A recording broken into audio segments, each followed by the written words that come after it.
Yo, what is up YouTube? Alex here. Thanks for tuning in to my fifth video. Going to do a pedalboard walkthrough today. I act like a lot of people have asked for it. A few people have, and I've always been meaning to. So here it is. So we're going to do it. Shout out to our sponsor, Wild Protein Chips. Crazy good. Who knows if they're good for you, but I'm down.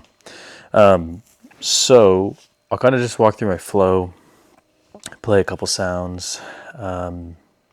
Today we are playing through my CIJ Fender Jazzmaster with Mastery Bridge, a couple upgrades. Got this from a buddy and it is my favorite guitar.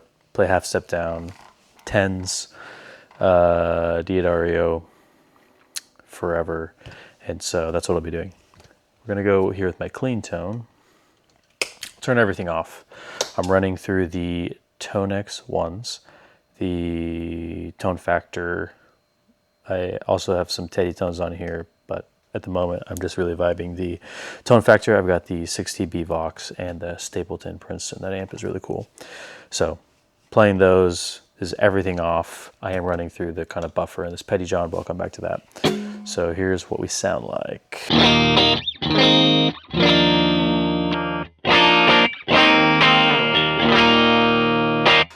So pretty straightforward. I do run it a little bit hairy, but still like clean up a little bit. So turn on the ego. I'm running it kind of medium-ish intensity. I had the 11, the Deep 6, but truly I just wanted some of the space on my board, so I saw this. Wampler does great stuff. Big fan of the 76. So I have no issues with that. M drive. This is a drive spot that I normally switch out with either an Autoclon. I have the Vertex, the steel string, Stevie Ray Vaughan. So the steel string slides return. It's kind of my tone shaping spot. I just kind of use it as like a extra tone shape on the amp. It's always kind of how I've done things. It just feels comfortable to me. I know some people might disagree. Get the amps where you like them, but I kind of like adding flavor. So that's what I do. So here's with the M drive on.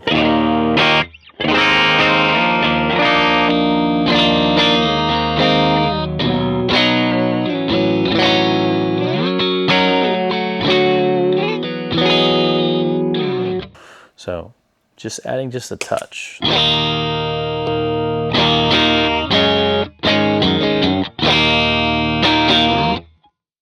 And then we go to the Petty John. So the Petty John, this is pretty cool pedal. It's a bit of a utility for me. Friend put me onto it and I can't get rid of it. It's too good. So it runs at 18 volts. It does have a buffer inside. So I have an input buffer. I can go here, boost a little bit. And then it does have tone shaping high and low. So depending on the guitar that I use, the Jazzmaster is very bright.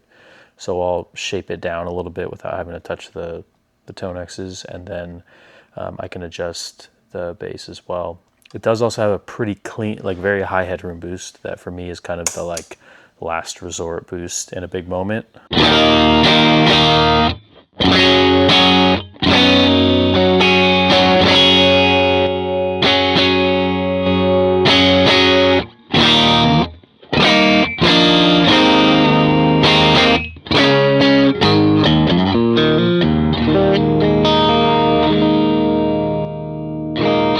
So that's pretty nice.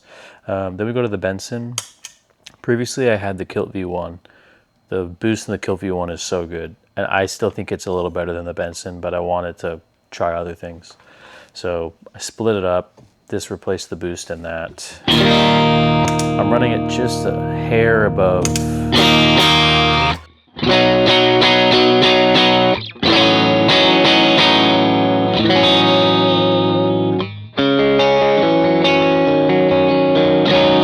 But gives it some good flavor. Again, just a little bit more.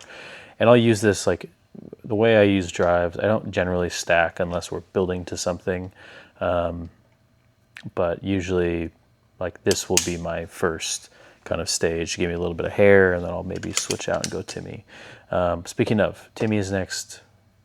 This also is my drive spot that I switch out a lot. So depending on just how I'm feeling, I have a few other drives that I'll throw in. But I do come back to the Timmy all the time. It's so good. I don't know if anyone remembers that demo of Nigel Hendroff playing Run in the Hillsong tutorial video, and he has a Timmy. That was the first time I ever heard the Timmy, and I instantly thought I had to have it. So I can't think of that guitar line right now, otherwise I'd play it. But Timmy, gain's pretty low, volume's pretty high, keep it transparent.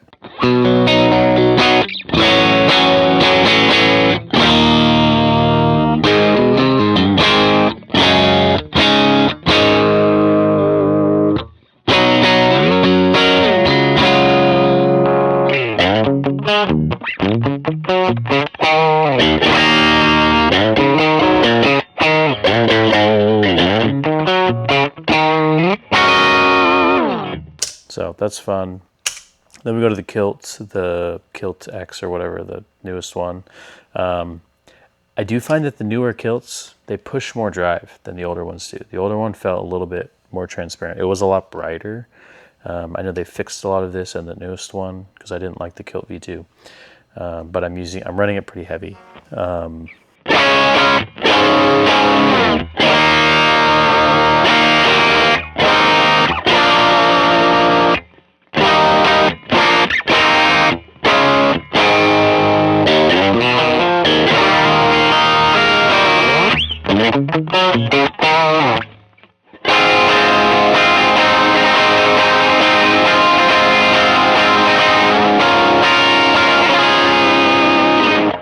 Kingsley on for you. So you run that again. I'll stack them every once in a while. So if we want to go big,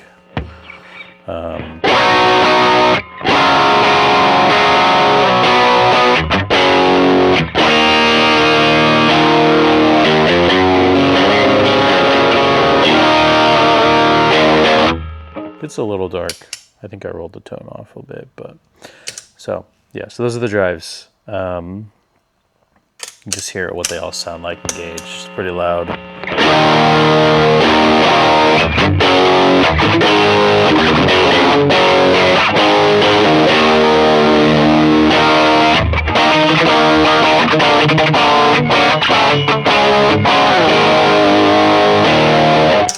So we can get there.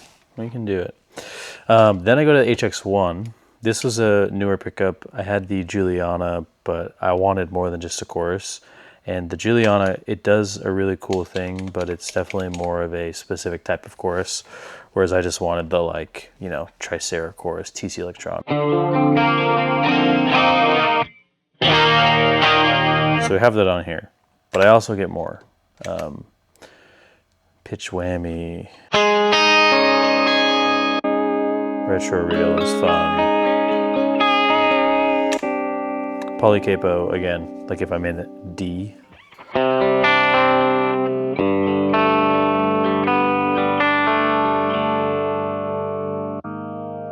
Script mod phase is cool. A lot of these two are just factory settings and just kind of tweak them.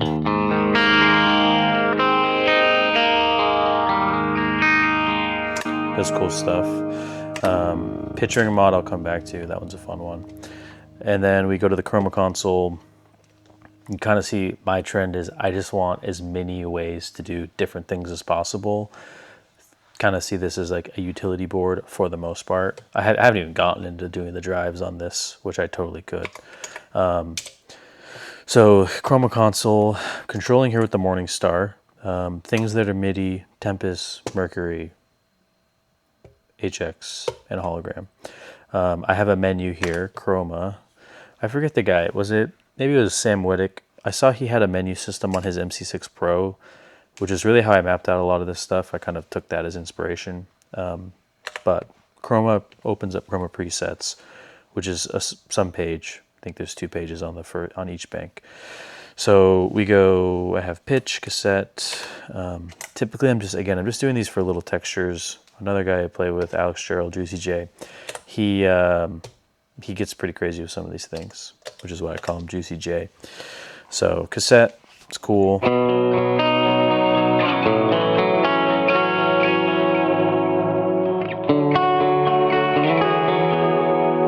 adds a little bit of warmth, a little bit of texture, character. Classic vibrato.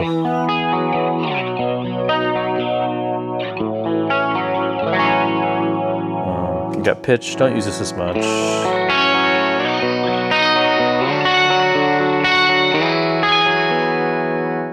Some reverse.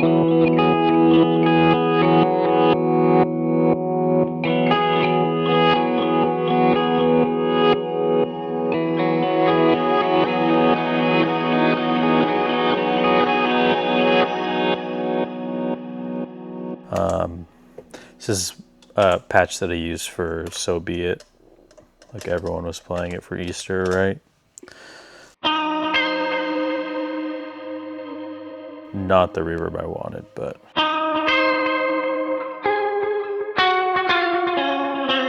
just weird stuff on here. It's cool, it's fun to play with.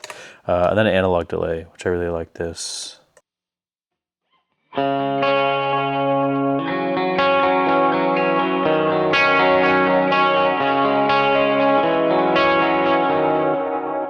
This has really cool, honestly, this might be tape. I don't even know.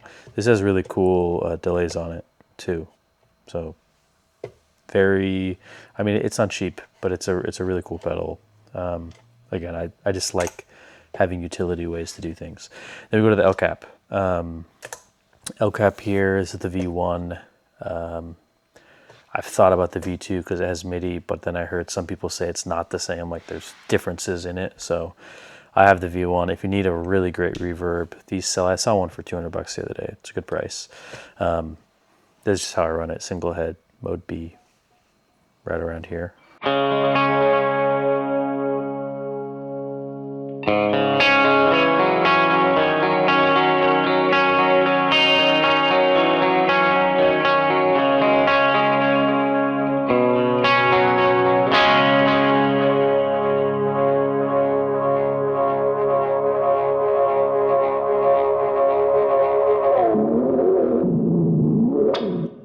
We love it. And then I'll go into the Specular Tempus. My reverbs have kind of shifted lately. I had the Big Sky and the Specular Tempus. With the Big Sky, I felt like I relied on the Tempus for a lot of super heavy ambient stuff. But I'm actually seeing the MercuryX can accomplish a lot of things, especially with how I have this expression wheel set up. So I'll just show a couple things. These are kind of the two that I'll use. This huge reverb thing here.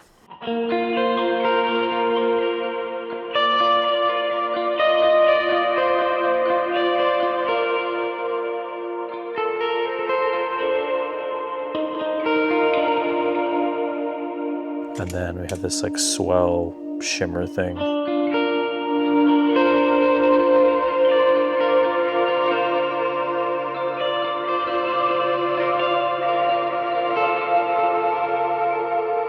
So I'll use those as texture things to help the band transition in moments, lay up some pads. I had a mood, I just wasn't using enough to justify keeping it, so I got rid of it. The Chroma does looping, so you can make little like 2, 3, I mean, you get pretty long, but you can do little pad loops on this. So I do that now. Then we move over to the MercuryX. Got this used off Sweetwater Gear Exchange. It came with like every worship content creators patches on it almost. And the lazy side of me is the maximizer says I'd rather just use the ones built in. So I've really gravitated towards Kenyans. I think a lot of these are really well set up. There's one in here that starts to back off and compress when you start to drive it more, which is kind of cool. And then I have it set up as the expression pedal is really just controlling the mix. My one peeve is that mix doesn't change it visually like it does on here. It's changing it, you just don't see it. So yeah, so I'm using that again. Morningstar is just cycling up and down. That's kind of how I do this. I'm sure I can do favorites or make a menu on ones that I like, but I just got it last week, so I'm getting very familiar with it.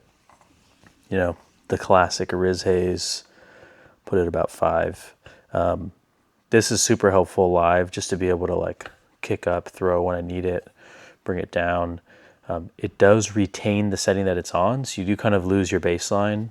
So you have to be mindful to have it like at a regular amount. But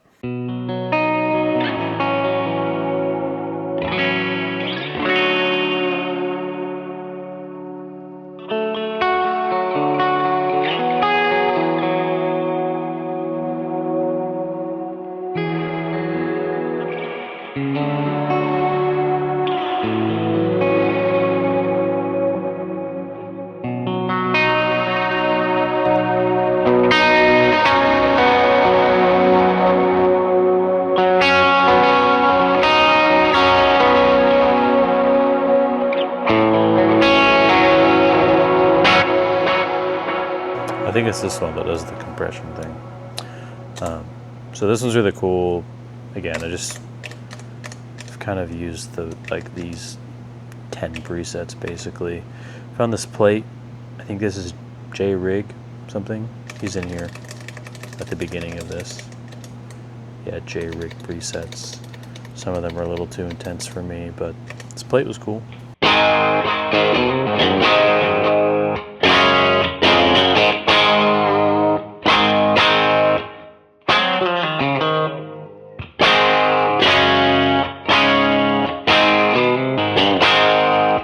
So that's cool.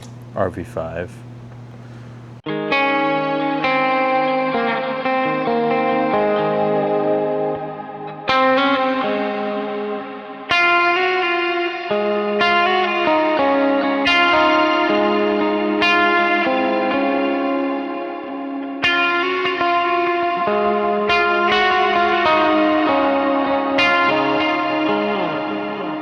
Casey Moore, classic RV5 player.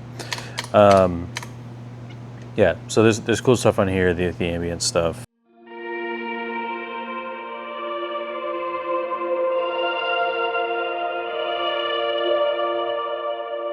Hold modifier is cool. I don't quite know what it does, to be honest, for each patch because it's all different. But I'm happy with this. I feel like the quality of reverb is really cool.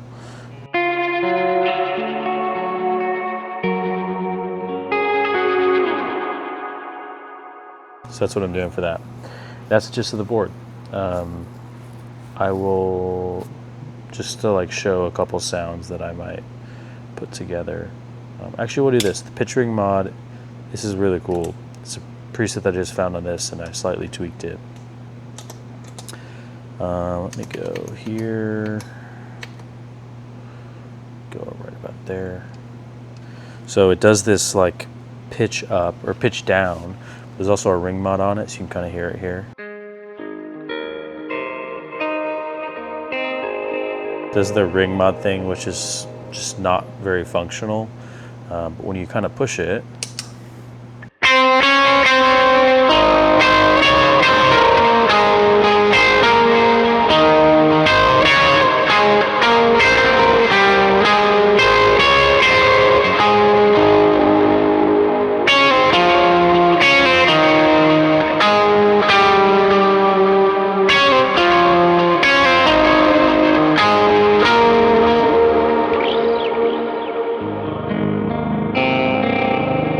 not usable lower on the neck. It's really like a high thing. So that's cool. And then so if we were to throw a little bit of chroma on here, go for the cassette feel.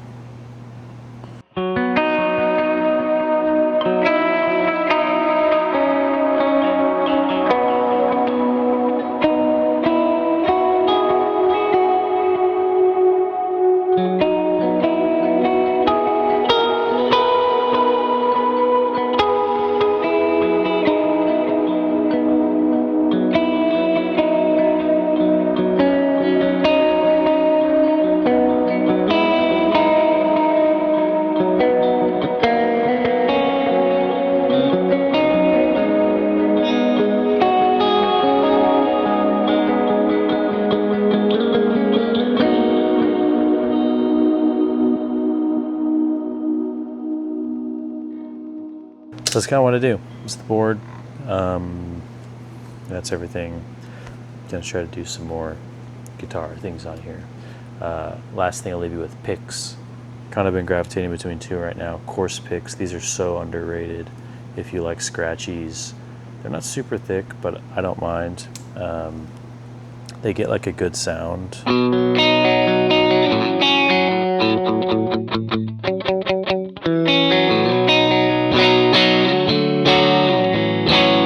They don't catch on the string, which I like. And then I saw this. I think everyone's seen Jake Faber. He plays with this ice pick. It's like $8 a pick, which is insane. You definitely do hear a difference, though.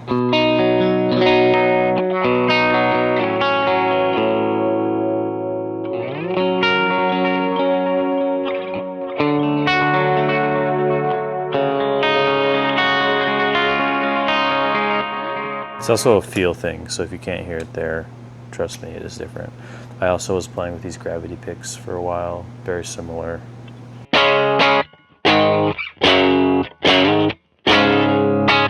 So, that's what we're doing. Thanks for watching. I will see you next time. Peace.